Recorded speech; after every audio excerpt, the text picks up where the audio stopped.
Hello, everyone, and welcome to the March Madness episode of Irrelevant Sports.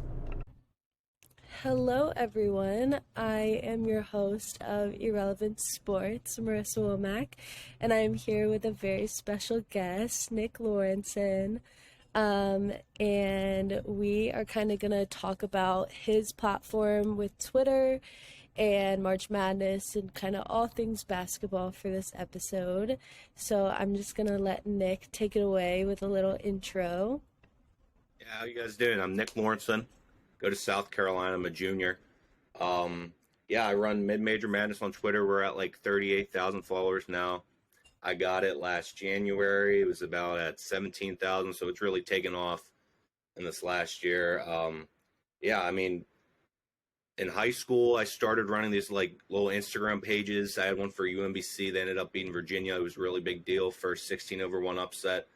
And I kind of just ran with it from there. I got an internship in their athletic department, parlayed that into writing. And then I've been writing for that website since senior year of high school. So I've just been working my way up. Now I've been everywhere this last week covering college basketball. I was in Pittsburgh last Saturday, came back home to Baltimore, covered a game on Tuesday. Went to the Maryland game Wednesday. Was in Chicago this weekend. Went to the Commanders game last night, and now I'm back home in Baltimore. So I've been everywhere. Love covering college basketball. Wasn't expecting it to blow up like this in the last year, but I'm very proud of myself and happy of what I've done so far. Yeah. So, kind of where did everything start with Mid-Major Madness? Like you said did you take it over from someone else? Or did you start it up yourself? Yeah, so they've been doing it for a long time. The guy that used to run it, Russ, he went over. He's the editor now on Kevin Durant's site, Boardroom. And there was a 3-month period at the beginning of last season. No one did it. So I reached out to the new guy. I'm like, hey, can I run the Twitter? He's like, yeah, okay. So those first 2 months were insane. It was January and February, so it was smack dab in the middle of conference play. And all the Mountain West teams did really good. So Boise State and San Diego State and all those semi-smaller Western schools, and they kind of took off with it as I did. And it's been on a roll since. But yeah, so it all goes back to that UMBC page in high school. I ran that freshman year of high school. It slowly took off, maybe 500, 600 followers. It's a small school. Then when they won Virginia, it really elevated up a level. And then I got that internship, and I got to work with the UMBC athletic department, which when they beat Virginia really blew up on Twitter. So it was a big deal to work with them. And I just found all the little intricacies and how to attack people, but make it fun. And I've been doing that with this page. So it's been fun. It's been fun. It all goes back to UMBC. Yeah, I have to start figuring out how to politely attack people. I'm also just getting into the realm of Twitter and trying to figure all of that out because I was never a Twitter person growing up. All my friends tried to get me in it, and I was no. And then I was working, and that's why I started this podcast, because a random guy at my job was I think you should start a sports podcast if you want to be a broadcaster. And then he was you also need to get Twitter. And I was I guess so. Yeah, I was Instagram all the way until junior year of high school. And then that hit me too. You need Twitter if you want to do something in sports media, because everyone's on there. That's better than LinkedIn. That's what I tell kids that want to do this. Better than LinkedIn, because you're going to make connections. It's easy to talk to everyone. And it's you can kind of voice your opinions and then get immediate feedback, which is super nice. Even if it's bad feedback, you still get something back. Yeah, exactly. That's every week I put out my poll and I have Boise State fans attacking me. I'll take that into consideration. It works out. Yeah. Okay, so for those people who are listening to this and don't really understand what March Madness is, basically it's just NCAA Division I. There's a men's basketball tournament, which is 68 single elimination teams, and then the women's is 64. But if you want to elaborate a little bit on just the basics of March Madness. Yeah, it's my favorite month of the season. So it all starts with the conference tournaments before. You got to play your way into the NCAA tournament. But like our women's basketball team in South Carolina, they're just automatically always a 1 seed because they're so good. But what I cover all the smaller schools. So you got to play your way through these tournaments, and you got to make your way. And you have to win these tournaments to make the NCAA tournament. And it's Thursday, Friday. There's 32 games, and they play off against each other. Everyone's always cheering for the underdog. So like, I usually cover teams that are like 12 through 16 seeds, and those would be upsets, like gambling upsets. Like the lines would be plus 8.5 or higher.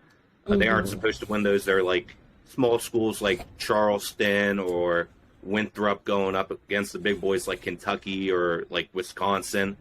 And that's just, what the hell? That's just like the big idea of it. So it's pretty much the college football playoff expanded with a whole bunch of college basketball teams. Mm-hmm. Yeah, I ended up going to the like Charleston Classic for like a few of our games when we lost like every single one. And that was so upsetting. Yeah, but CFC, they've been doing good, which like honestly kind of surprises me given that like most of their basketball team is very social in the sense of like going out. And like on the weekends they're always out, like especially during the spring semester we would run into like all of them whenever I would go visit. I mean, it's Charleston. That's what I'd kind of expect out of it. A lot of them are like non-D1 guys who came in, so I don't know if they really had that big city feel before. So it's all new environment to them. I mean, that whole atmosphere they have going on there. You saw it; those crowds were great. Yeah. Pat Kelsey's done a great job as a coach. There's a lot of excitement around there, and when you're in a city like Charleston, I mean, how can you like not take that up? Yeah. Okay, so there are like typically 30 regular season games before all of March Madness starts, and it's like almost halfway through, and the top 10 teams as of when I wrote this down, it's Purdue, Virginia, UConn, Alabama, Houston, Tennessee, Texas, Kansas, Arizona, and Arkansas. So who, even in like the top 25 as a whole, would you say has had the most surprising season so far? I'd probably say UConn. I mean, UConn was supposed to be good, but they have this big man, Adama Sanogo, who's supposed to be really good down low, and he stretched his play out where he's shooting the 3-ball really well. He's like perfect from mid-range, and he just has them playing like they're the number 2 team in the country. The poll came out about an hour before this recording, and they're probably going to go into Big East play unbeaten, which is really impressive. They're probably not going to go unbeaten through Big East play, but they're expected to be like a middle-of-the-pack, top 25 team, and they've just really impressed. Purdue's another one who's number 1. They were number 1 last week. They have Zach Edey down low. He's like 7'2", 7'3". You can't get anything past him. Just a big, tall, skinny dude. These big men have been really making an impact. Top 2 teams in the country have been a surprise. A lot of people thought it'd be like Arkansas, Alabama, Kentucky, but it's these schools up north that are making a statement here early. Yeah. Who would you say has kind of not performed as well as you expected them to? I thought Wyoming was going to be like a top 25 team. I saw them in Chicago this weekend. I planned it out like October. I'm like, this is going to be such a big game. It's going to be Dayton, Wyoming. It's going to be a top 25 matchup, and they both got hit with the injury bug. They're both pretty much stinking right now. Dayton's looking better. Dayton has 2 20-point wins. They whoever would have lost that game, I would have probably said would have been the most disappointing.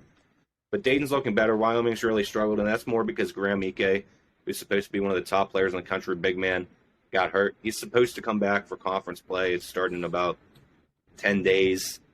Yeah, but I thought Wyoming would be really good, and it sucks that they aren't. There's a lot of really good teams in that league, though. Yeah. With, like, the end of, like, March Madness with the top 2 teams, it's always surprises me when, like, the next season, like, when they're not top 2, like, halfway through, I'm like, okay, how did you guys win? And then now you guys are like, eh. Yeah. Okay, so looking forward to March, who do you see in the Final Four as of right now? And who do you see or like hope to win it all?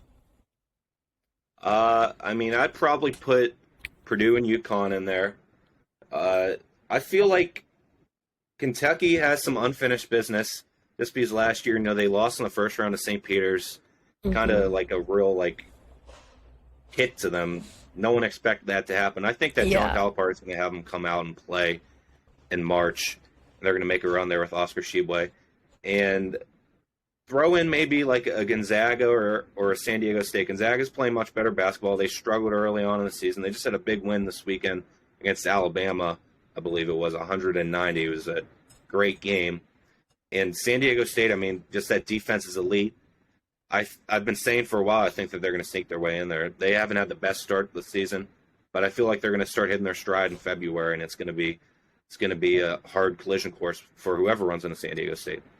Mm-hmm. Who would you say is like an underdog that you see like making it into the bracket?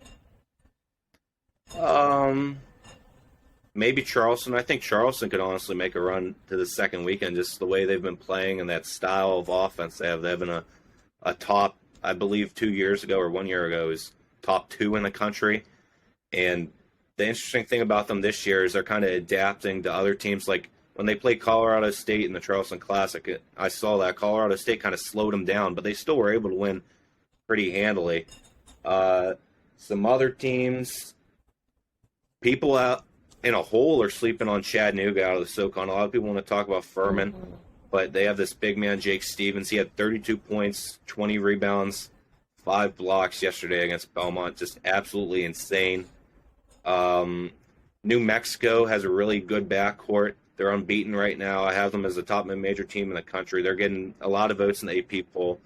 They got these 2 big men in the front court to kind of round it out. No one was really expecting all that much. Morris Udeze, Josiah Alec, and they had a really good win last night.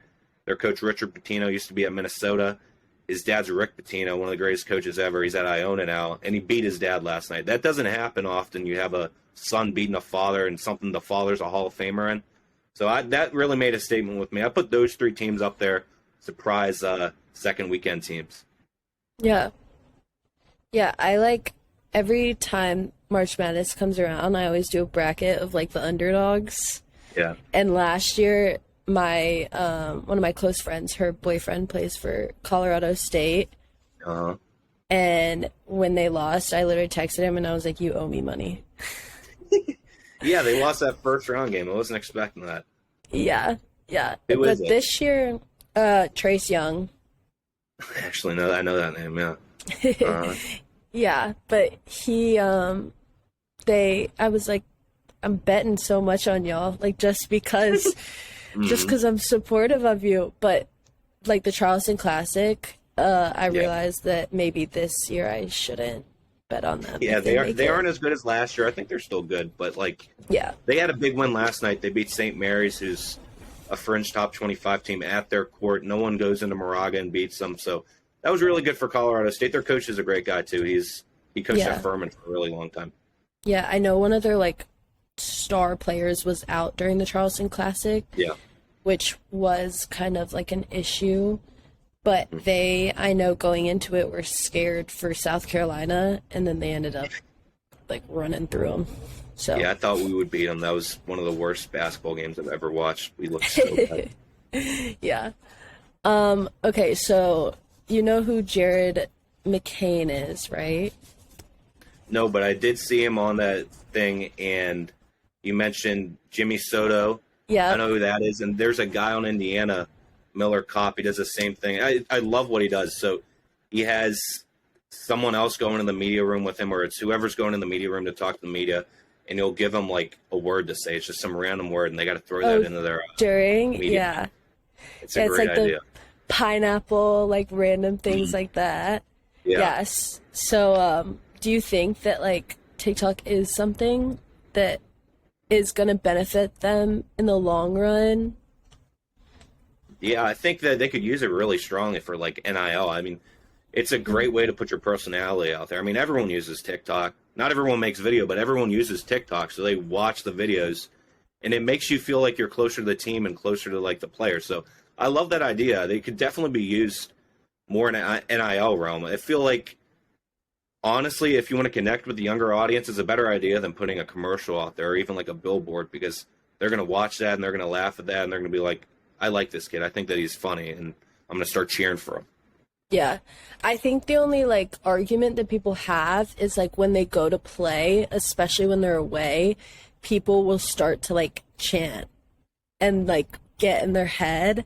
But then it's also like that kind of like fuels them a little bit because I know with Trace, like people sometimes are like, oh, like TikTok boy, like at his games, and they always make comments. But I know for him personally, like he stepped down a little bit with TikTok just because of those issues and like when people come up to him and like make comments like that. But I don't know. I see it personally being like helpful and beneficial for them. I think on a team standpoint, it would be better if they made it like a whole team, like especially in press conferences and like things like that, like just to make it fun and not like the same person every single time, because then you are expecting the same person, or like when you go to media days and things like that, like before practice, because I know with like Savannah Bananas, like theirs is more of an entertainment standpoint, but they still get the fans super involved. But Yeah, I think that, like with it, you're always going to be in like the spotlight. Whenever I go to a game as a fan, I'm always a huge heckler. Like last year when Scottie Pippen Jr. came into town, everyone was yelling about how his mom and Future had a thing going on. When we're at the baseball games, we're always calling out like the right fielder's girlfriend's name. I mean, that's just the way. I mean, it's a lot easier with TikTok, of course, because you're out there like doing these dances, just like embarrassing yourself. But isn't that the point of it? Isn't that the point of it? yeah, exactly. Okay, so Gigi, as of yesterday was his birthday. He just turned 18. So, what are your opinions on, at the beginning of the season, he was predicted to be a one and done. Yeah, I think he still is. He's been getting much better. When I saw him at that Charleston Classic game, when we were playing, it was the second game. We lost to Colorado State in the first one. I don't remember who we were playing. Then we played Davidson. Yeah, it was Davidson, and Davidson had some students there. They were getting in his head, and he kind of just like, he was at the line. He wasn't shooting, but he was at the line, and they were like chirping him, like, "You're not a first-round pick" or whatever. He just sat there. He took a deep breath. Then he went down and he bricked a shot or whatever. But ever since then, I feel like he's been getting much more composed. He's just, the team's really been struggling. He's been having to do everything for the team. Of course, he had all the hype coming in. He was the number one prospect, supposed to be next year, but he ended up moving up. I think that he's still a top 20 pick.